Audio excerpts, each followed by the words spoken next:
ہمارا جو عقیدہ ہے ہم ببانگ دہل بیان کرتے ہیں. جس وقت بابا قطب الدین بختیار کاکی دنیا سے جا رہے تھے محفل سما سجائی اور اس میں آپ نے قوالوں کو فرمایا شعر پڑھیں. قوالوں نے شعر پڑھنا شروع کیا. کیا شعر تھا؟ کشتگانے خنجر تسلیم را، کشتگانے خنجر تسلیم را، ہر زمان از غیب جانے دیگر است. اللہ اکبر. سما سجائی. یہاں تھوڑے سے دو جملے کا اضافہ کر دوں. ہم لوگ چاہے امام احمد رضا ہوں چاہے کوئی اور بزرگ ہوں، سارے سنی خانقاہی سما کے قائل ہیں. بازاری اسٹیجوں پر جو کچھ ہنگامہ ہو رہا ہے ہم اس کی تائید نہیں کرتے. اس کا خیال رکھیں. خانقاہی سما وہ ہے جو غریب نواز نے کی، اور وہ ہے پھر وہ محفل سجتی تھی محبوب الہی کے یہاں تو حضرت خضر علیہ السلام بھی تشریف لاتے. ہمارے پاس ثبوت ہے، خود امام احمد رضا نے الملفوظ میں لکھا. کچھ لوگوں کو یہ تکلیف ہے، کچھ لوگ یہ کہتے ہیں کہ امام احمد رضا تو خانقاہی روایات کے منکر تھے. جو خود خانقاہی ہو وہ خانقاہی روایت کا منکر کیسے ہو سکتا ہے؟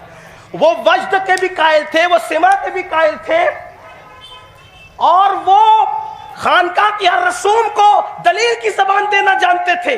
لیکن اگر تم کسی عرس میں قوال اور قوالن کا مقابلہ کرواؤ اور پھر کہو کہ ہم اس کی تائید کر دیں تو امام احمد رضا تو دور کی بات ہے، ہم جیسے لوگ بھی اس کو جوتے کی نوک پہ رکھیں گے. جو تم نے کر رکھا ہے ہم اس کی تائید نہیں کرتے. خانقاہی سما کے آداب یہ ہے کہ کوئی بے وضو نہیں بیٹھ سکتا. آپ کیا سمجھتے ہیں؟ اور یہاں قوال اور قوالن کا مقابلہ عرس میں ہو رہا ہے. کوئی روکنے والا نہیں تمہیں، کوئی ٹوکنے والا نہیں.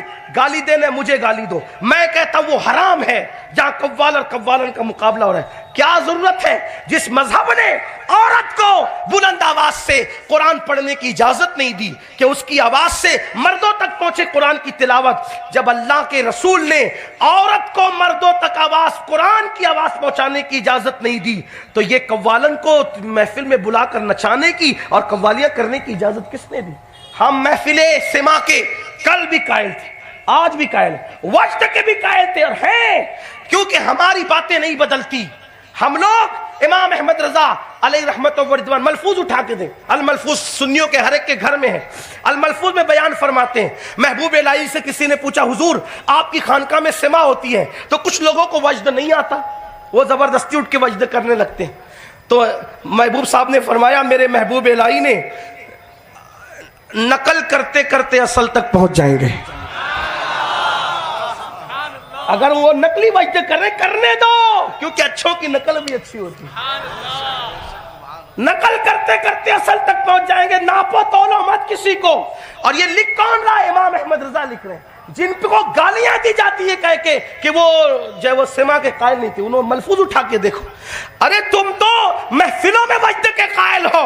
میرا احمد رضا تو وہ ہے جو یار کو دیکھ کر پل صراط پہ وجد کرنے کی بات کرتا ہے، کہتا ہے رضا پل سے اب وجد کرتے گزریے کہ ہے رب سلم صدائے محمد. تو ہوگا وہاں وجد تو ہوگا. یہ غلط فہمی نکال دینا. امام احمد رضا خان کا اس سما کے قائل، لیکن وہی سما جو بندہ نواز کی، غریب نواز کی، بختیار کاکی کی، محبوب الہی کی، مخدوم اشرف جہانگیر سمنانی کی. بلکہ میرے مخدوم نے تو اتنا سخت جملہ کہا کہ میں کمرے میں علماء کو سنا دوں گا، آپ کو نہیں سناؤں گا. اگر سنا دوں تو اٹھ کے بھاگ جاؤ. ہاں، اور انہی کو حق ہے کہنے کا. میں بس سوچ کر اس کی لذت لے رہا ہوں. اگر موقع رہا تو دسترخوان پہ علماء کو بتا دوں گا، آپ ان سے سن لینا. بڑی پیاری بات فرمائی. اس کا ایک حصہ صرف سنا دیتا ہوں. ہاں،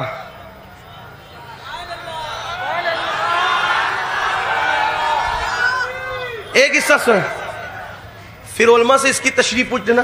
فرماتے جیسے جمع کی لذت مرد جانتا ہے ویسے سما کی لذت یہ سچا صوفی جانتا ہے.